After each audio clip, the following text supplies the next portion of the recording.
What if a dragon took human form to seek revenge against his father's killer, only to find himself falling for a mortal girl? Our film opens with a group of people gathered on the ice, chanting a death dirge. They are sacrificing three young girls as offerings to a terrifying dragon in an attempt to stave off its attacks on their village. Sure enough, the dragon descends, swooping down on the girls and snatching them away, while everyone stands by, utterly powerless to stop it. One of the girls happens to be the lover of a brave young man from the village. He sets out after the dragon, determined to slay it and save his beloved. But he arrives too late. His beloved has already perished in the dragon's flames. Consumed by rage, the warrior delivers a fatal spear thrust to the dragon's heart, finishing it off once and for all. From that day forward, the village has lived in peace and prosperity. The somber summoning rituals were transformed into wedding celebrations, and the young man became known to all as the Dragon Slayer. Years pass, and we see the entire village preparing for the wedding of Igor, the Dragon Slayer's grandson, to Princess Mira, the king's daughter. Mira is a teenager who is captivated by fairy tales and folklore, a stark contrast to her older sister, Yaroslava. Yaroslava helps Mira style her hair before the wedding ceremony, though it's evident she harbors a hidden jealousy, resentful that the Dragon Slayer's grandson chose Mira over her. Their father steps in to settle the dispute, urging Mira to grow up and realize she is no longer a child. He insists that she must start conducting herself with the grace and poise of a lady. As she prepares for the wedding, clad in her white gown, the atmosphere suddenly shifts into a violent storm. In the chaos, Mira is snatched away by the dragon and cast into its lair. Clutching a fragment of her clothing, Mira tries to climb her way out, only to be confronted by a strange creature that terrifies her. Just as she picks up a stone to ward it off, a voice calls out from behind her. The voice warns her to drop the stone and avoid looking the creature directly in the eye. When she complies, the strange creature leaves her alone and retreats. Mira keeps calling out to the person who was speaking to her, pleading for him to rescue her and help her escape the cave. She offers him a lavish reward if he helps her, but the voice answers her again, telling her that he is a prisoner just like her and that there is no escaping the dragon. Moments later, the voice fades away. Mira begins to cry, pounding on the walls for someone to save her, but it is all in vain. Eventually, she collapses to the ground and loses consciousness. In her unconscious state, she dreams of her wedding ceremony. At the wedding, the princess wears her white gown as people shower her with flower petals. They then place her in a wooden chest atop a small boat to deliver her to her groom, Igor. Igor pulls the chest in using a rope, while the rest of the people sing the dragon song without fear, believing the dragon is dead. But in a shocking twist, the dragon suddenly appears, snatches Mira, and flies away. And that is how Mira ended up where she is now. When she wakes up, she sees the young man who was talking to her behind the wall. He looks remarkably clean and well kept, showing no signs of being a prisoner like her. When she asks for his name, he cannot remember it. The young man hands her medicinal herbs to treat her wounds, and she thanks him for everything. But then, the conversation takes a different turn. Mira tells him they must escape this place, but the young man replies that she should simply wait for her lover, the Dragon Slayer. Mira is baffled as to how he knows the story. When she presses him for answers, he refuses to respond.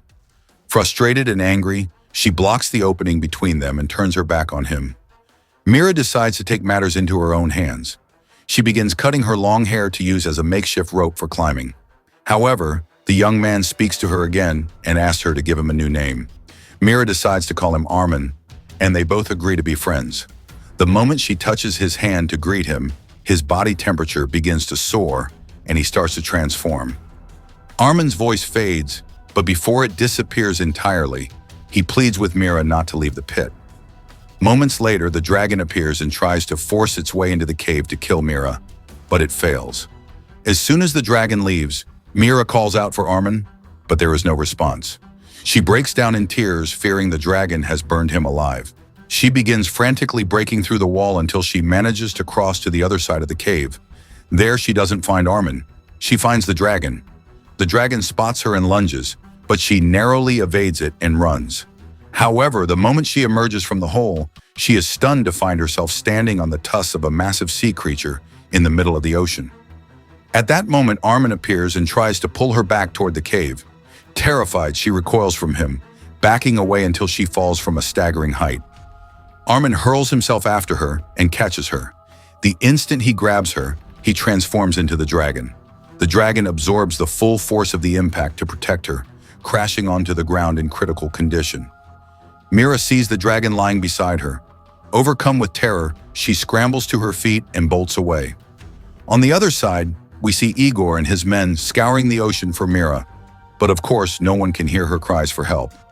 After a few moments, the dragon shifts back into human form, and she sees Armin standing before her. Once she realizes that he is the very dragon that abducted her, she decides to finish him off. She grabs a stone from the ground, poised to kill him, but her conscience begins to gnaw at her. She leaves him by the ocean to face his fate. However, after a while, guilt sets in, and she begins to drag him out of the water with the help of the strange creature. To prevent him from transforming again, she decides to bind him while he is unconscious. But when he wakes up, the dragon's power within him allows him to snap the ropes effortlessly before drifting back to sleep. Naturally, Mira's fear intensifies. She runs to the shore, shouting for anyone to rescue her, but it is all in vain. As torrential rain begins to pour, she seeks shelter under the wreckage of an old ship. She notices that Armin is covered in wounds. She goes to search for the same medicinal herbs he had used to treat her, and this time, she begins to tend to his wounds. When she notices his body starting to shift into the dragon, she keeps singing to soothe him. Afterwards, she lies down beside him to keep warm from the dragon's heat radiating from within him.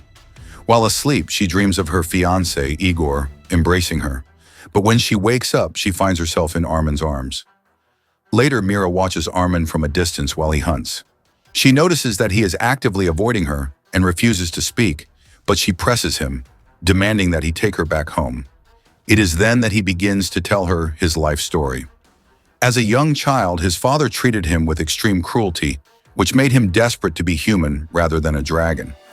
One day, a man reached their island and killed his father by stabbing him in the back.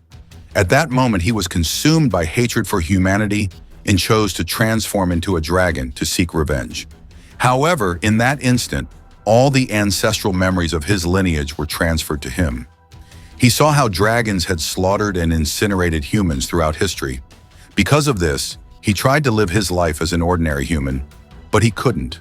Since he is unable to control the dragon within him, he sought refuge in the island's cave to ensure he wouldn't harm anyone. Only when he reverts to human form does he emerge from the cave.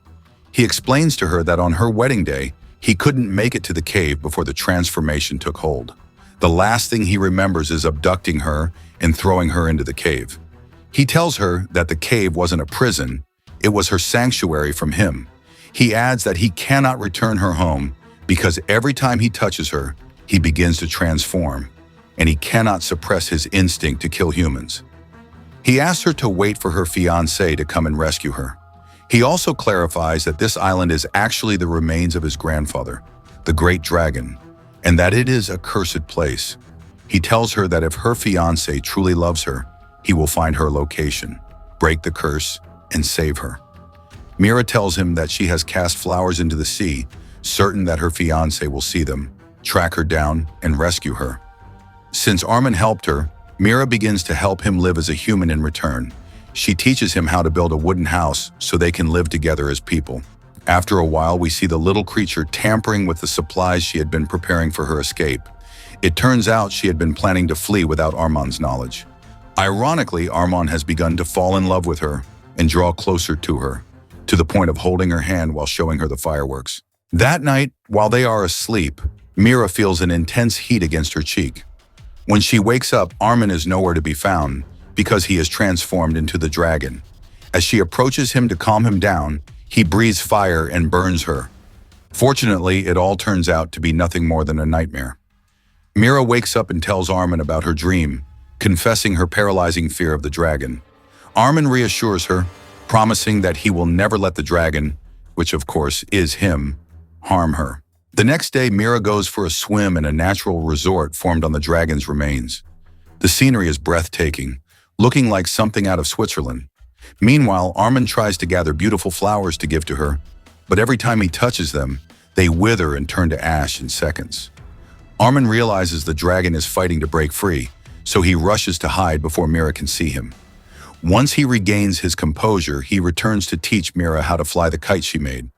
However, Mira accidentally touches him, triggering his transformation. The intense heat from his body severs the kite's string. He flees to stay away from her for her own safety and begins playing a small musical instrument to subdue the dragon within, which successfully calms him. But not for long. Disaster strikes when he discovers Mira's map and the equipment she was preparing for her escape. He is consumed by fury. The moment he sees her, he threatens to transform and burn her to cinders, claiming he will create a new dragon from her ashes. He accuses her of deceiving him, using him to learn how to read the wind just so she could build a boat and run away. He demands that she take her boat and leave the next day. He then discards his musical instrument and retreats into the cave to transform. In that moment, Mira feels she has failed to turn him into a human. True to his word, Mira takes the boat and sets sail for her homeland, leaving Armin behind. We return to Igor on his quest to rescue Mira, accompanied by the assistant of his grandfather, the legendary dragon slayer. Worn out by the journey, Igor decides to turn back toward the city. The assistant refuses to retreat and tells Igor to return alone if he must. Igor loses his temper, arguing that they've traveled a great distance with no sign of Mira. At that exact moment, they spot fireworks in the sky and mistake them for the dragon. However, it turns out to be Mira. They pick her up and return to the city together. Back home, preparations for the wedding ceremony begin once again. It is clear, however, that Mira no longer wants Igor, as her heart remains tethered to Armin. She finds herself constantly reminiscing about her moments on the island with him. The ceremony proceeds, and Igor begins to pull her chest toward him, notably without the dragon song. Suddenly, Mira interrupts the rituals and confesses to Igor that she doesn't love him. She exposes him in front of everyone, stating that he doesn't love her either and is only after her family's inheritance. She declares that Igor failed to rescue her and that she managed to escape on her own. She then throws the rope into the water and begins to sing the song herself to summon the dragon. Meanwhile, on the island, Armin has decided to end his life and is about to throw himself from the highest peak. But the moment he hears Mira's voice singing the song, he stops. Suddenly, the dragon arrives at the city and snatches Mira away once more. Her father realizes then that she has fallen in love with the dragon and decides not to intervene.